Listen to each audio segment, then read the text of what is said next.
The premise of the movie is set in the year 2618, when the human species has gone extinct, and the Earth is not what it used to be. The climate conditions are so extreme that a powerful sandstorm covers every part of the Earth throughout the year. A spaceship lands on the surface amidst the sandstorm.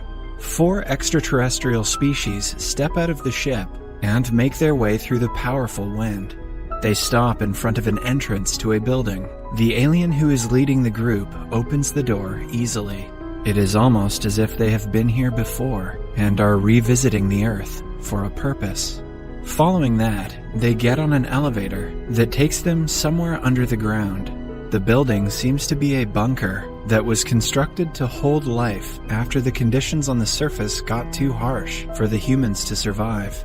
When the elevator stops, they come across a hallway. The doors open by themselves, inviting them in. On walking inside, they hear a loud noise from behind them and are startled. This notifies the automated computer system that the aliens can in fact hear. It announces that the sense of hearing has been detected.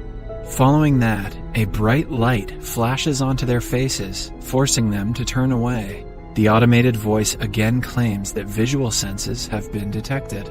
It is still unclear to the aliens what they are dealing with. The voice then asks them if they encountered a satellite that showed them the way. If yes, one of them must be accustomed to earthly visual concepts.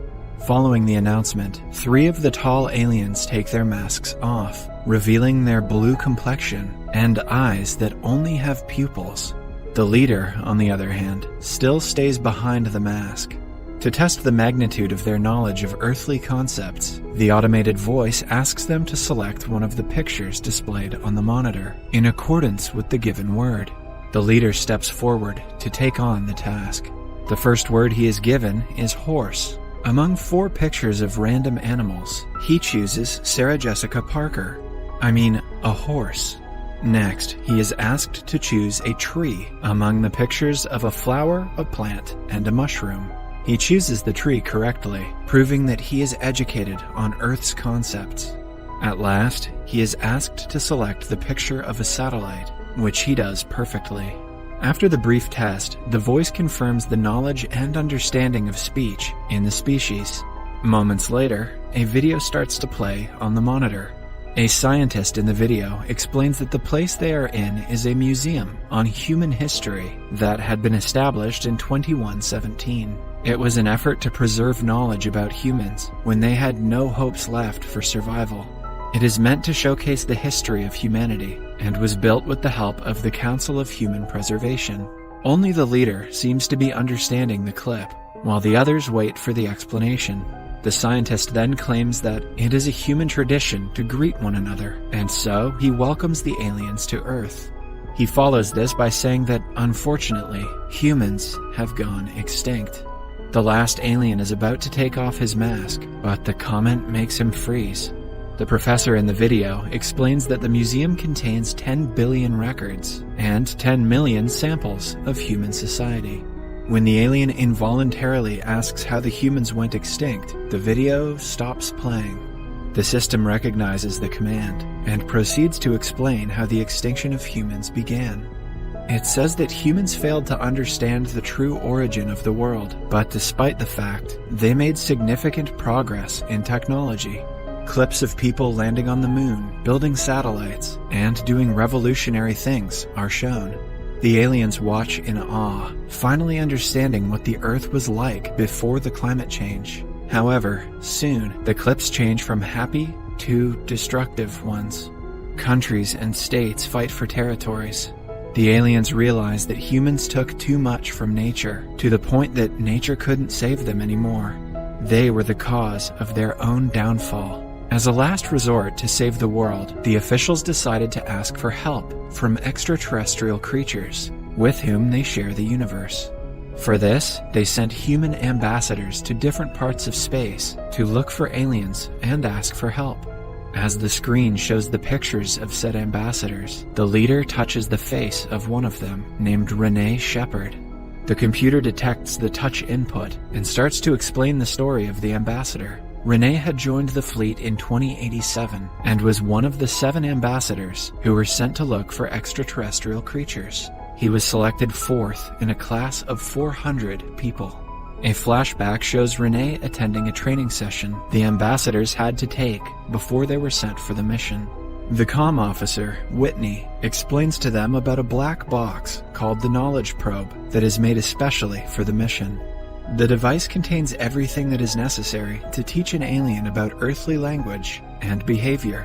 When the ambassadors finally meet an alien species, they are supposed to use it to teach them about the planet and convince them to aid humans. Whitney also explains that they have already sent 6,000 such devices to different parts of space. The last 7 boxes will be accompanied by the ambassadors. Right before they are sent off for the mission, Representative Alice tells them that this might be the most important mission for humankind and expresses gratitude towards all the ambassadors who are willing to risk their lives for their people.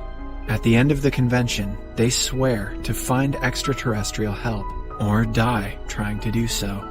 The ambassadors, including Renee, are allowed to meet their families for one last time.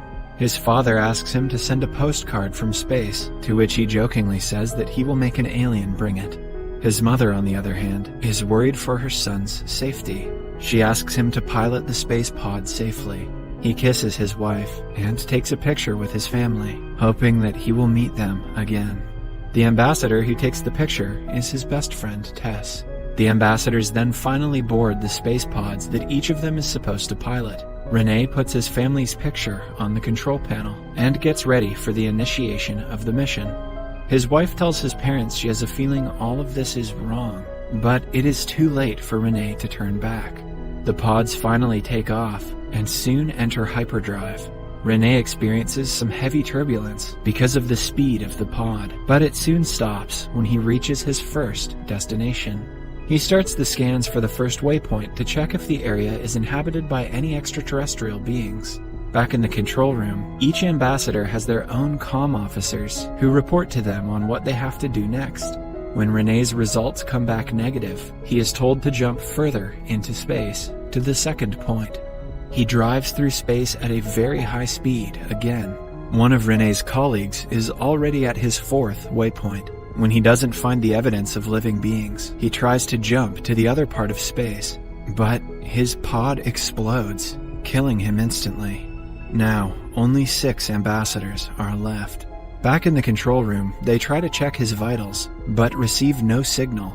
They realize that he is dead and cover his part of the control panel with a white cloth. Following that, Whitney announces to all the officers that they have lost one of their ambassadors, which creates tension among them. They have an emergency meeting to figure out who is the most sus. Yet, they remain professional and carry on with the mission.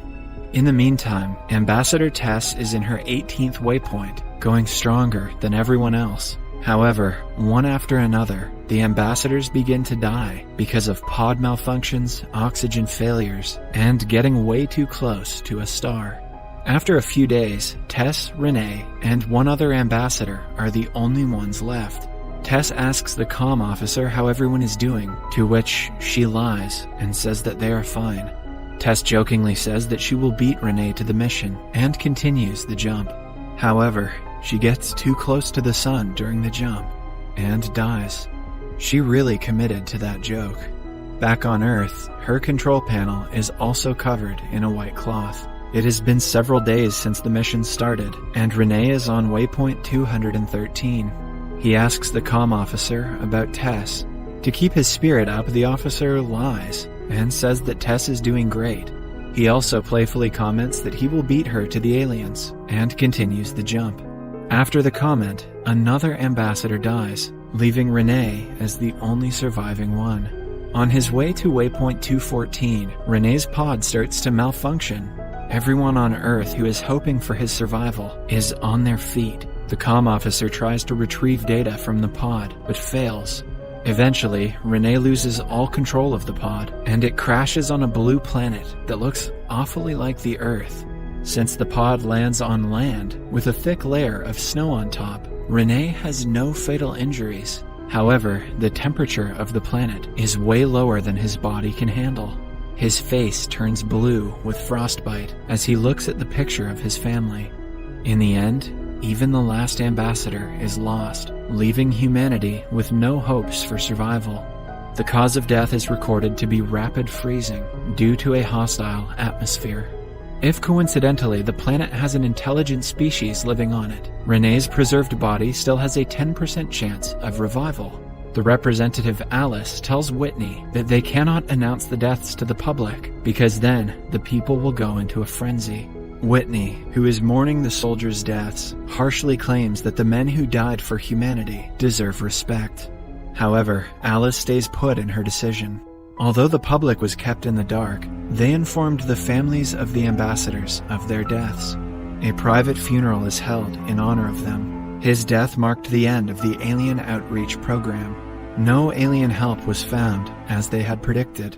Back in the bunker, the last alien takes off his mask and reveals that he is actually Renee, the only ambassador who completed the mission successfully and brought alien aid to the Earth. But he is too late. We can predict that he was revived by the blue-skinned aliens, who are inhabitants of the snowy planet. The computer announces that Renee's files contain more than 10,000 messages, 800 pictures, and some video entries left by his loved ones. He asks the computer to show all of them. The movie ends as he watches a video of him hugging his family before his departure. Subscribe for more videos like this, turn on notifications, and leave a like to help the channel out. Thank you for watching.